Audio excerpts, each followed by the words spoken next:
campers. Hey! I'm Spike. This is Chris. Welcome back to Geekin Out. This week we're just doing a quick little rundown of some news. And there's one big development that this one, I don't know if he's paid attention to it. I know I told him about it. I certainly texted him about it. Whether he paid attention or not, I don't know. But we'll talk about that in a second. First off, you can see the beloved wife has decided to put up some of her stuff on our table here. This is in mourning of Peter Mayhew. The man behind Chewbacca, the man inside the Chewbacca outfit, this close to being Darth Vader. They wanted Peter Mayhew to be Darth Vader, and they wanted David Prowse to be Chewbacca. David Prowse always wanted to be a bad guy. Peter Mayhew always wanted to be a good guy. So they swapped roles. And that's how Peter Mayhew wound up inside the Chewbacca suit. David Prowse wound up inside the Darth Vader suit. And they both live in as legends. They will both be remembered for a long, long time. Even far, far away. So, to Peter, thanks for everything you've done. And that's coming from a Star Trek guy, so well done, sir. Well played. We will see you in the great bird of the galaxy one of these days. Yes. Even he tips his pen to you. Yes. Okay. So, the passing of Peter Mayhew. Anything you want to say on Chewbacca moving on? Because this is now two major Star Wars figures that have passed. This coming after Carrie Fisher passing away a while back. Yeah, I mean, he's always had a huge impact on my childhood and loving the Star Wars as well. And he was always my favorite. And one of the things that I always thought was kind of bad that they did not do was I would love to explore more of his world.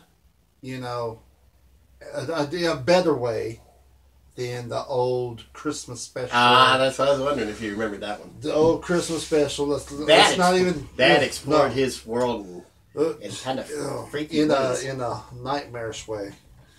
But I mean, I really wish they would have done a better job in these newer movies on something like that. They did a little bit in Solo, but not enough to make me go yay. I'm going to give a quick shout out here. If you get a chance, go to rifftracks.com. They're not paying us a thing. We don't get any consideration from them. But if you can see the Riff Tracks version. This is Mike Nelson and basically Mike and the bots from the end of Phase 2 of Mystery Science Theater 3000, back when it went off to sci-fi. Love those guys. Those three guys now have Riff Tracks. They basically talk over movies. They have done a version of the Star Wars Christmas special. It is the only way you could possibly make it through that 90-minute nightmare. Yeah, you have to have something. If you feel free to stop by rifftracks.com, search for the Star Wars Holiday Special. They'll be happy to get you one. It's going to cost you a little money, but it's worth it. Trust me. Inflict it on your family every Christmas. We will. Oh yes, we no. will. Oh, no. I did it last Christmas. My kids still aren't talking to me. That's one. Hey, that's a good idea. If you don't want your kids if you're sick and tired of your kids talking to you and asking you for things, play that for every Christmas. That would be a great idea. I never thought about that. Or for Thanksgiving, because they're going to come over for free food. Yes. You want to remind them. You don't want to do that. See, we're starting this tradition to where it's like every holiday everybody picks the worst movie ever and show it. We were inspired by Mystery Science Theater 3000 and Shout Factory, who is their distributor. And every Thanksgiving they do a Turkey Day marathon that started way back in the early 90s on Comedy Central. And it continues now on Shout Factory TV. If you can get it, it's a good streaming service. And it's free, so hey. But it's also available on Pluto TV. But we decided we're going to show turkeys for Thanksgiving every year. And we are going to try to find the worst movies we can find for Christmas Day. So, just one or two. Because, hey, even with Joel and the bots, Mike and the bots, Jonah and the bots, or the Riff Tracks guys, or Cinematic Titanic, or any of these other guys, that are running around right now doing these things. Even with their help, you can only see Manos, the hands of fate, so many times before you just want to slam your head into the nearest hard surface. So, ouch. That's like... Speaking of Shot Factory TV, that leads us to our big news of the week, apparently. Excuse you. Our big news of the week, apparently. There is a streaming service called Pluto TV, which was recently purchased by Viacom about a month ago. Starting from May 1st, they now have 24/7 channels for their main Viacom channels. So in other words, you now have channels for Spike TV, which is now back on the air exclusively online through Pluto TV.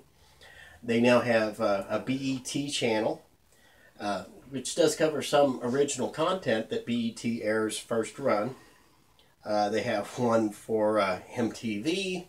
They have an MTV Man Code channel that features Man Code and Beavis and Butthead reruns and a bunch of other stuff. Oh, yeah. And this one wants to know about the Nickelodeon channel is up and running. It shows classic Nickelodeon channels, or classic Nickelodeon programming, including stuff like Hey Arnold, Yes. Rugrats, Yes. and all that. Yes. It is on there, and it's 24/7. Check it out. Free as a bird. Yes. Won't cost you a dime. Your reaction? Well, I did check it out because I remember what you said, and I went and checked it out, and I love it even more. You guys, look, Pluto TV is free. Does not cost you a thing. It's literally just like watching regular TV. You got all these channels, and you can watch whatever you want. And it's great. And they even have a movie list and everything. It's really great to just sit there and watch stuff, some of it that you haven't seen forever, and it's on there. So, yeah, give it a try. It's freaking amazing. I love it. The only bad part is I can't get it to work on my Xbox One for some reason, but I can't get it on my phone, so. It'll come soon enough. Just be patient. Also, if you can't get it to operate on it's on most streaming boxes. Yeah. If you can't get it to run on your streaming box, if you have access to a web browser on that streaming device, you can go to Pluto.tv and it'll do the same thing for you. It's just a little bit harder to use. So that's the biggest news of the week. It was that Pluto coming out with this. Big problems getting ready to start rising up out of the streaming services as well, because we're starting to see some trouble with HBO and their Game of Thrones. Game of Thrones coming in on their very last couple of episodes. Kid. That was an awesome episode. Sorry. HBO is finally starting to figure out how to get their streaming to work, but they are having such huge demands on their streaming servers. Let me explain how a streaming service works, okay? Streaming service, you have essentially a server, a box like this, okay? And all this does is it serves people whenever they request something, it sends them the file, okay? Now streaming, you're going to have a little device like this. You're going to have a little device sitting here. It's just going to sit here and it's going to send a request here. Instead of downloading it and then playing it like it does on a normal computer, it will start sending so much, and it'll have a little bit of memory in this device called a buffer, and it'll fill that buffer up, and then it'll start playing from that buffer. As it plays from the buffer, it keeps downloading more stuff from the server, which is fine if your server can handle the traffic. So if you got 100 people, most servers can handle 100 people at a time. Got 1,000 people, yeah, most servers can handle 1,000 times.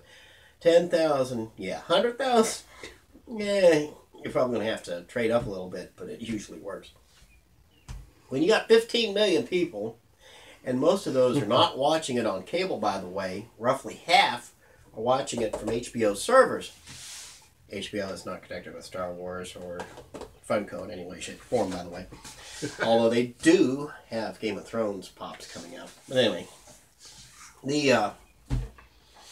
When you got 7.5 million people wanting to see the same thing at the same time, it can cause some havoc. Yeah. With the recent increases in bandwidth, becoming available, it's not the problem it used to be. But unless you're huge like HBO or Major League Baseball, WWE, that's their WWE network, used to have this issue. They're just now getting caught up. So it's still an issue.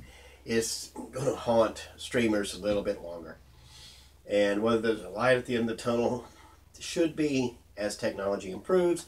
But for now, if you really got to see Game of Thrones when it airs on HBO, you should probably get yourself a cable subscription and just watch it there instead of trying to stream the thing. Because if you are that determined to see Game of Thrones live, and well, you're probably taking a little bit of a risk if you're using the streaming service. Your thoughts?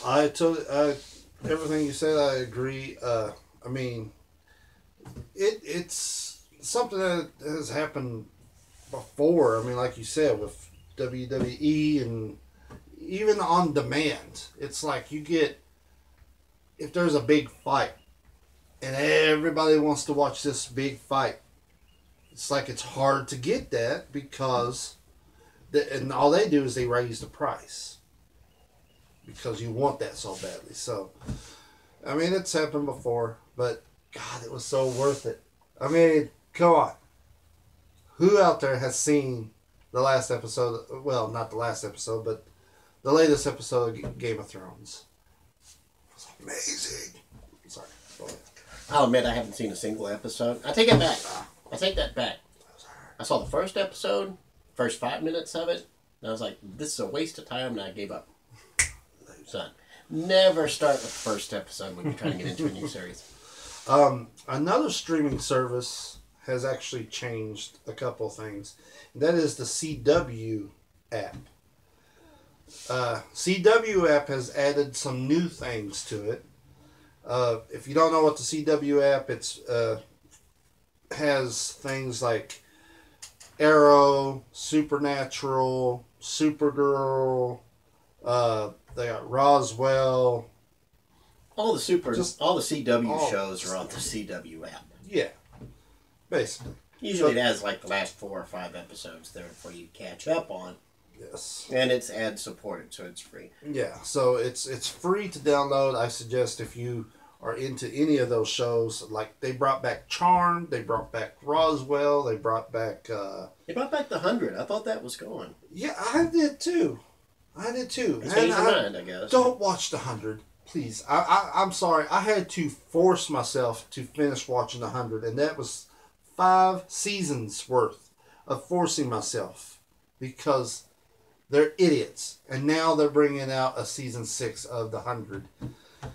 Good Lord. But anyway, they added some new stuff. If you're a huge Supernatural fan, they actually added an anime of Supernatural, which is crazy.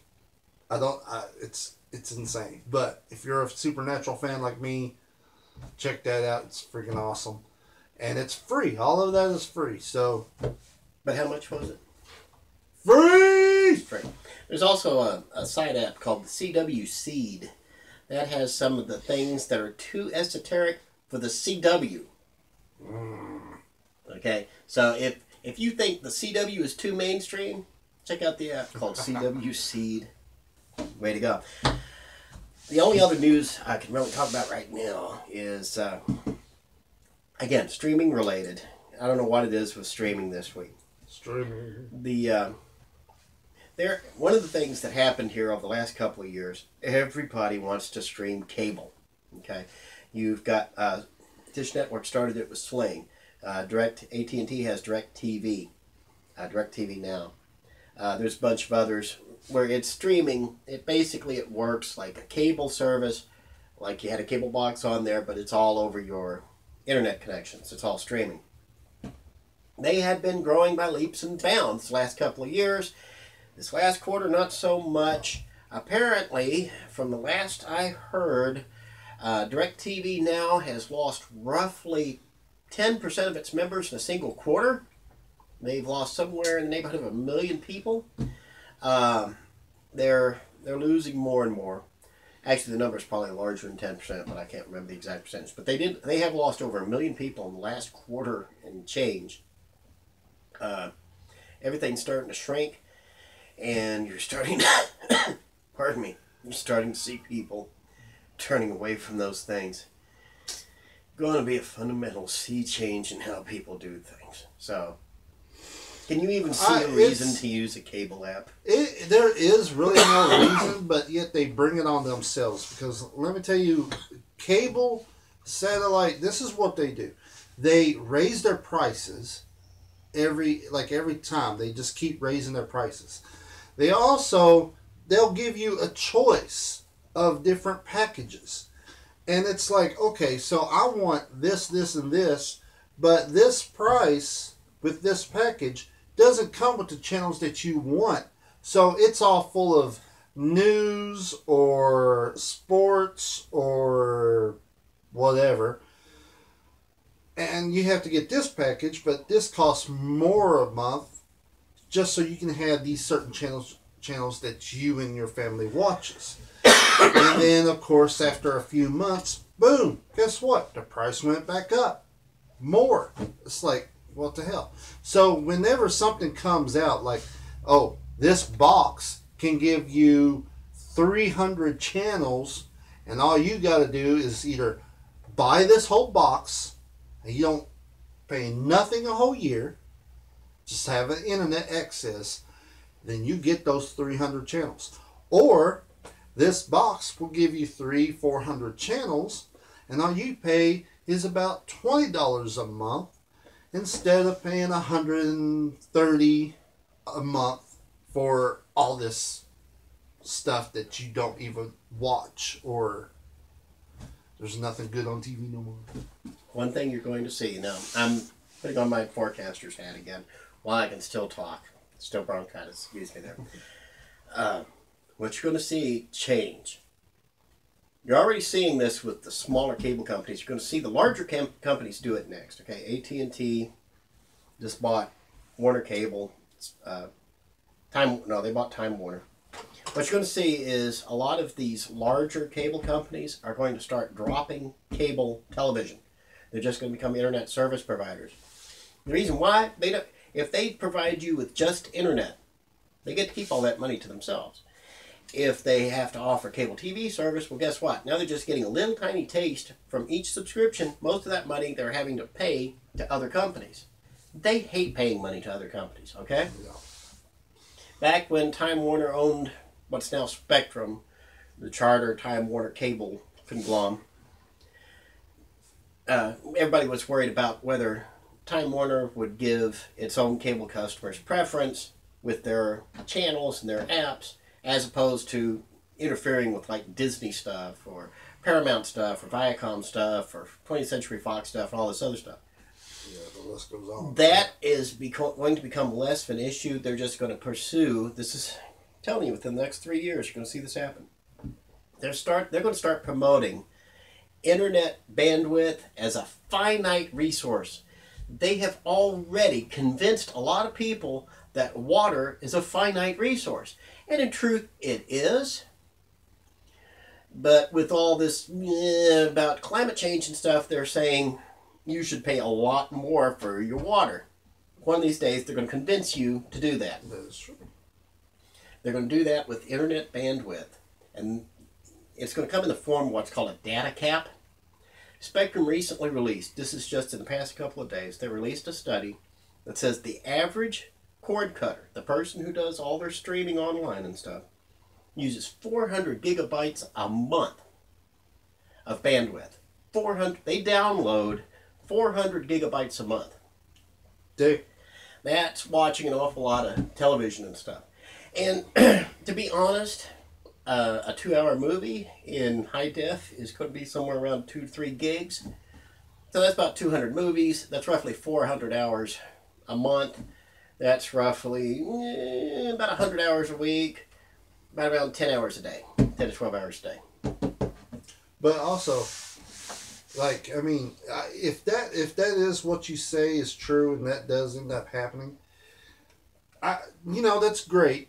But they would have to get stronger on their internet service, because I used to live in the country and I got satellite. I couldn't get internet, but I could get cable or, well, satellite TV. I moved back in town and I couldn't get neither, just because there was 4 trees around my house or my apartment. And that made no sense, because right next door there was a satellite on there. Same thing, same place. It's like, and you can live out in the country and get cable, but yet you can't get internet. And it's just, if they work this out, send more satellites up there to get this shit going, then, then I would say that they would have at least a little bit more success on all this than just going back and forth. This is why, that's part of the reason why everybody's pulling so hard for 5G, because 5G, cellular internet, is supposed to be the thing in the future. I have long advocated for the concept of white space. That's all, where they transition all the television channels to digital, where they all had sub-channels, but they had so much leftover bandwidth. The idea behind white space, you were supposed to be able to use that leftover bandwidth and just communicate with each other directly. So you'd be able to get, essentially, really high-speed broadband for next to nothing, because you're just transmitting and receiving. That's not working out because the cell companies went ahead and bought up all that extra space, and the FCC, I got you, pal, you a-hole, they decided in their infinite wisdom to just sell it all off and let the free market figure it out, which is one of the worst ways to do anything. The only way worse than letting the free market do it is to let the government do it. So, to wrap this, what you're going to see here in the near future, you're going to see cable companies essentially trying to push people out of cable service to let them go online and do all their streaming that way. Okay, one last quick little dirty little secret the cable industry doesn't want you to know. That cable box is just a streaming device. They are not sending the channels constantly over the cables so that everybody can tap into them like it's a water spigot or something. You've got essentially a big overpriced Roku sitting right there in front of you that's got all these special functions and everything, and most of it ain't worth squat. It's a streaming service. It's the exact, what we are doing for ourselves now is what digital cable has been for the last 20 years. So let's go ahead and let's wrap this up, because we're already 23 minutes in. So much for the idea of shorter channels. But last thoughts on the future of streaming or anything else news related? Future of streaming, it's going to be expensive. It's going to be a war and expensive, because everything that you want is going to have their own streaming service. So you're going to have to pay more and more for what it is you want, and it be just like paying your regular cable bill at the end of it. So either which way, as the viewers, we're pretty much screwed, and money is going to be pouring out of our pockets. But I don't see no bright light at the end of this at all. Not yet. Maybe in the deep, distant future, if the right people wind up in the right positions. Yeah, maybe. Long shot at the very best. Maybe. Although the winner of the Kentucky Derby, 2019 Kentucky Derby, paid off 65 to 1. Long shots do happen, but it's going to take some people with some leaders in order to make that happen. Ones, yes. I ain't seen no leaders over there yet. We'll Okay, have to have some so people. on behalf of Chris, I'm Spike. We want to say thank you for tuning in to Geekin Out. And Chris, quick question. What? If I was listening to the radio the other day and heard, this is not a joke, I heard 8 erectile dysfunction ads in an hour. Okay, on talk radio. So you got to wonder, if a guy who lets his Viagra run out, do you think he'll walk with a limp? See you next time. Big balls, y'all. Ah, big balls. I got that one.